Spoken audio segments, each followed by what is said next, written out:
His itinerary begins tonight in Georgia, followed by visits to Michigan and Wisconsin on Saturday, Nevada on Tuesday, and a likely trip to Pennsylvania for the final weekend of the race. Another target of coordinated sanctions, the super yacht Dilbar, currently being renovated in Hamburg, Germany, and owned by a Russian telephone and mining magnate. It has dozens of cabins and operates with a crew of 96 people. Guests can swim in an 80-foot pool, once the largest ever put on a yacht.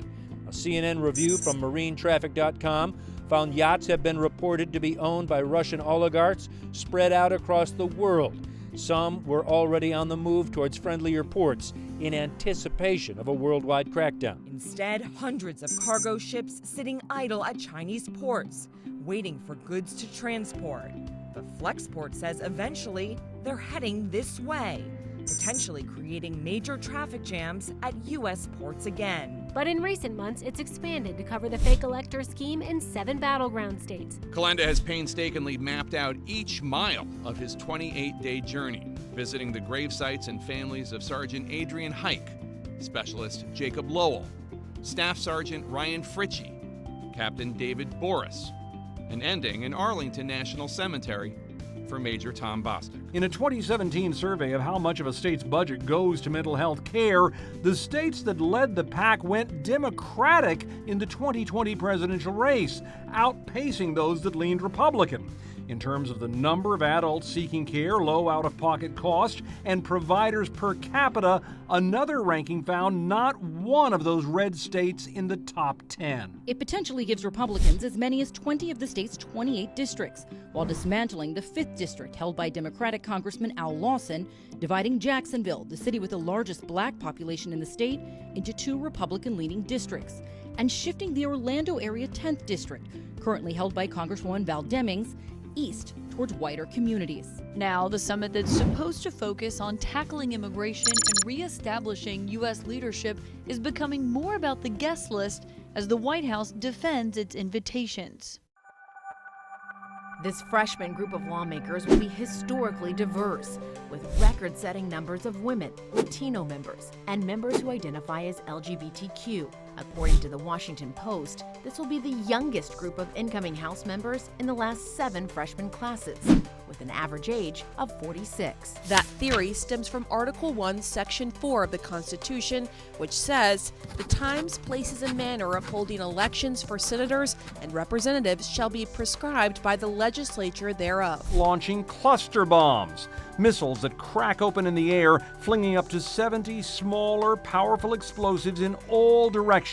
They fire missiles which produce 2 blasts, the first rapidly filling the air with fuel vapor, the second igniting it with catastrophic effect. And it's up more than 7% this week and up 68% this year alone. Crossover districts where voters choose a president and a House representative from different parties are virtually disappearing. In 1996, there were 108. In 2016, it was 35. And today, there are only 16. Look at the map the Texas Republican legislature passed after the 2020 census. Even the untrained political eye can see how jumbled and jagged the new House districts will be. There are different kinds of gerrymandering. Packing, putting like-minded voters together, or cracking, separating them to dilute their influence. After the 2010 census, Texas Republicans went the cracking route, spreading the Democratic vote in Austin by drawing it into Republican districts. This time around, they packed. An exchange between staffers for Johnson and Vice President Pence shows Johnson wanted to give Pence an alternate slate of electors for Michigan and Wisconsin. Strikingly similar to the draft from Justice Samuel Alito that was leaked last month. Roe was egregiously wrong from the start, Alito writes.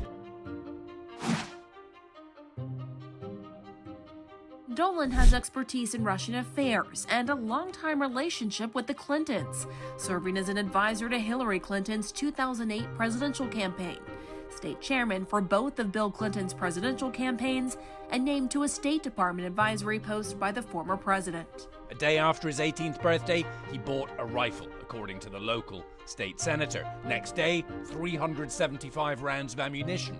2 days after that, a second rifle. 4 days later, shot 19 kids and 2 adults. part of a scheme an FCC official calls the most sophisticated illegal robocall operation they've ever seen. In a later email, Hunter Biden reminds Alamani Magnani of the favors he's done for him. We have been talking about business deals and partnerships for 7 years.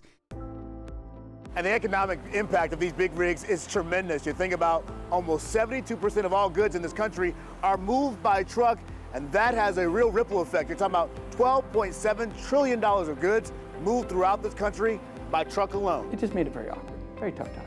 And it never quite got unawkward. Those headlines got tougher when his father became embroiled in controversy and eventually left the Bush White House. Which is often one of the last things that they would do to somebody before they died, is beg me for the vaccine. I hold their hand and tell them that I'm sorry, but it's too late. She had to do this in which you feel that you have to address something that's gone wrong with the world, you know. He was president of the United States. He was supposed to take care of people. And continue to feel hopeful. The reason to express outrage about what's happening is because you love your country and you want to improve things. You believe, you know, the cartoonists have this kind of crazy idea. Runs right through Michigan's 8th District, which includes Saginaw County, a battleground within a battleground that voted twice for Obama, once for Trump, and for Biden, one of only 25 such counties in America.